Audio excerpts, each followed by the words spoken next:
Hey guys, আসসালামু আলাইকুম। আশা করি সকলেই ভালো আছেন। আজকে আবার একটা নতুন ভিডিও নিয়ে আপনাদের মাঝে চলে আসলাম। আজকে আমরা আপনাদের নিয়ে নৌকা ভ্রমণ করব।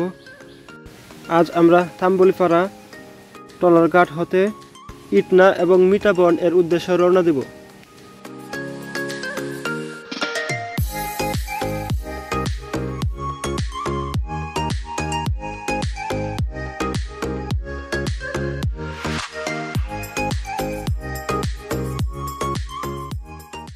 গাইস, প্রথমে আমাদের কেন্দুয়া হতে অটোর মাধ্যমে তাম্বুলিপাড়া ট্রলার ঘাটে পৌঁছাতে হবে। তবে তাম্বুলিপাড়া যাওয়ার রাস্তাটা কিন্তু দেখতে অসাধারণ। রাস্তার দুপাশে পানি আর মাঝখান দিয়ে রাস্তা, একটু অসাধারণ মনোমুগ্ধকর দৃশ্য। এই মনোমুগ্ধকর দৃশ্য দেখতে দেখতে আমরা চলে আসলাম তাম্বুলিপাড়া ট্রলার ঘাটে।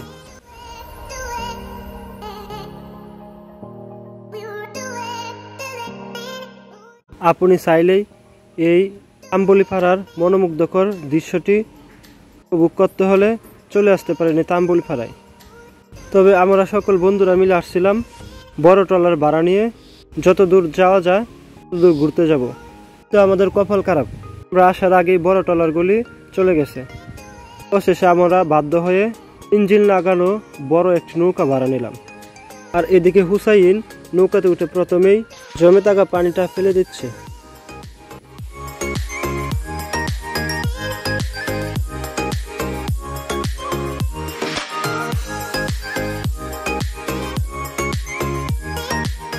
নদীর এই সুন্দর পানিতে একটি ছেলে খুব সুন্দর করে সাঁতার কাটছিল। এদিকে আমাদের মাঝি তার নৌকার ইঞ্জিন স্টার্ট দিল। অবশেষে আমরা সকল বন্ধুরা নৌকা দিয়ে আমাদের গন্তব্যের দিকে যেতে লাগলাম।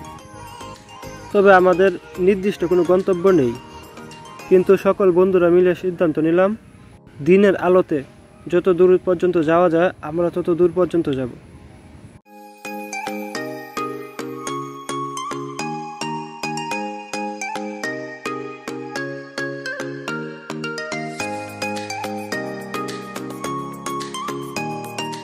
তবে প্রকৃতির এই অপরূপ সৌন্দর্যের দৃশ্য আপনি উপভোগ করতে চান তাহলে অবশ্যই আপনাকে ইটনা এবং মিঠাবন এই হাওর এলাকায় এসে অবশ্যই আপনাকে নৌকার মাধ্যমে ভ্রমণ করতে হবে। প্রকৃতির এই অপরূপ সৌন্দর্য দেখে আমরা সকল বন্ধুরাই মুগ্ধ হয়ে গেলাম।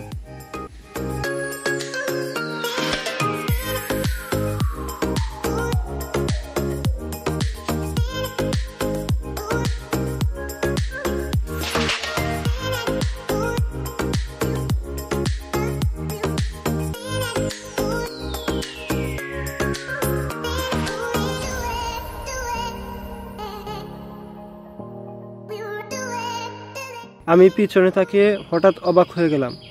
ইঞ্জিনবাহী নৌকাটিকে রাফি একাই কন্ট্রোল করছে। তো যাই হোক, পরবর্তীতে নৌকা দিয়ে কোথাও ঘুরতে গেলে এরাই হবে আমাদের ভবিষ্যৎ নৌকার মাঝি। এদিকে এত বিশাল জাল দেখে আমি অবাক হয়ে গেলাম। আর এই হুসেনকে নিয়ে তো আমার আর কিছু বলার নেই, কারণ ও বিশাল এই নীল জলরাশি থেকে আত্মহারা হয়ে গেছে। তবে পরিষ্কার নীল আকাশের কারণে কিন্তু সাধারণত এই নদীর পানি নীল দেখাচ্ছে, আপনারা ভিডিওর মাধ্যমে দেখতেই পাচ্ছেন। তবে আপনারা যারা এখনো হাওর এলাকায় ঘুরতে আসেননি, এই বলবো তারা একবার হলে ওই হাওর এলাকায় এসে নৌকা ভ্রমণ করে যান। যেমন উদাহরণ হিসেবে আমাদের এই রাফি ঢাকা থেকে ঘুরতে আসছে আমাদের সাথে। বর্ষাকালে বাটি বাংলার মানুষের যোগাযোগের একমাত্র মাধ্যম হচ্ছে নৌকা, কারণ এই নৌকা ছাড়া তাদের যোগাযোগ ব্যবস্থা একেবারেই অচল বললেই চলে। কিন্তু এই সারিবদ্ধ তাল গাছগুলি দেখে আমার একটি কবিতার কথা মনে পড়ে গেল, ওই দেখা যায় তাল গাছ। মানে আপনিও যদি ঘুরতে আসেন কখনো এই হাওর এলাকায়, আপনারও অনেক পুরনো স্মৃতি, অনেক কিছু মনে পড়ে যাবে আপনার। আর এই পরন্ত বিকেলে আমরা একে অন্যের সাথে বসে গল্প করছিলাম। এদিকে হুসাইন এবং নাজমুল মাঝির সাথে বসে কি বৈঠক করছিল একমাত্র ওরাই জানে। তবে আমার কাছে মনে হয় পরবর্তীতে কিভাবে মাঝি হবে সেই বিষয়টি নিয়ে ওরা বৈঠক করছে।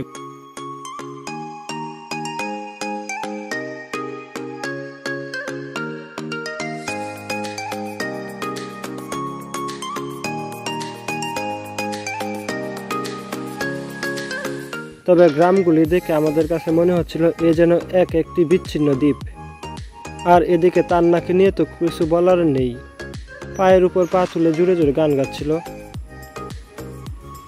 মেহেদি পিছন থেকে হাত নাড়িয়ে বলছিল, ইয়াসিন ভাই আমি কিন্তু ভিডিওতে আছি।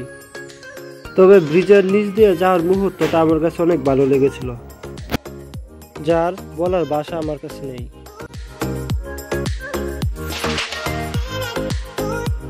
আর সামনের দিকে যেতে যেতে দেখলাম একজন জেলে মাছ ধরার জন্য প্রস্তুতি নিচ্ছে। তো এই জালের নাম জানি না, আপনারা যদি জেনে থাকেন অবশ্যই কমেন্টের মাধ্যমে জানাবেন।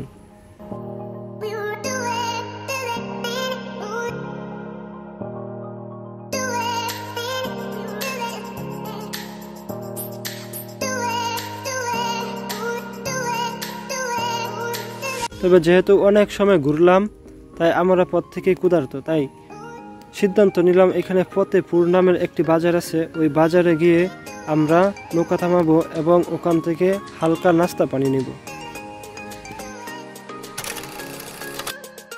অবশেষে আমরা ফতেপুর বাজারের একটি বড় মুদির দোকানে গেলাম।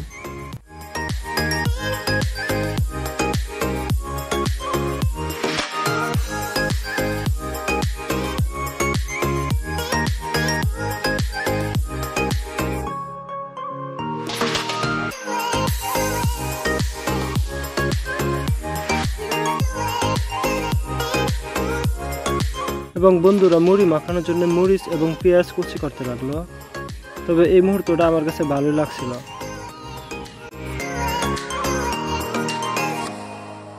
আমাদের প্রয়োজনীয় জিনিস কেনাকাটা শেষ, তবে এখন আমাদের আবার ফিরে যাওয়ার পালা।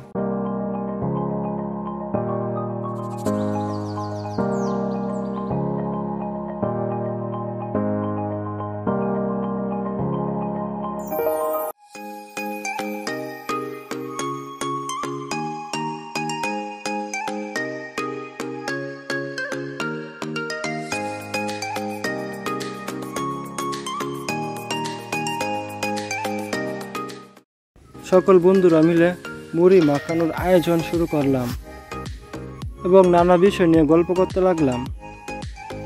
তবে যাই হোক, এই বাটি বাংলার সুন্দর দৃশ্যগুলি আমাদের সকলকে মুগ্ধ করেছে। আবার আসবো কোনো একদিন ঘুরতে এই বাটি বাংলার সৌন্দর্য দেখার জন্য। আমাদের মুড়ি খাওয়া শুরু। তবে হুসাইন যেন মনে হচ্ছে কারো অপেক্ষায় বসে আছে, ও অনুমতি পেলে তারপর খাওয়া শুরু করবে।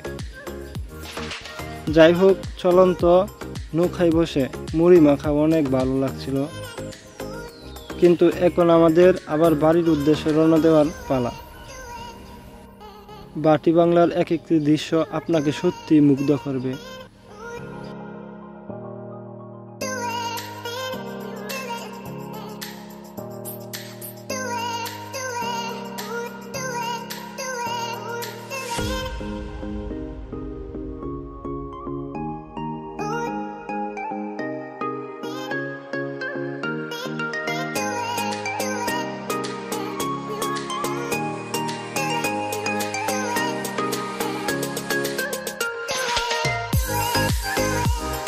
তবে যাই হোক, আমরা অবশেষে দেখতে দেখতে তাম্বুলিপাড়া তলার ঘাটে আবার চলে আসলাম।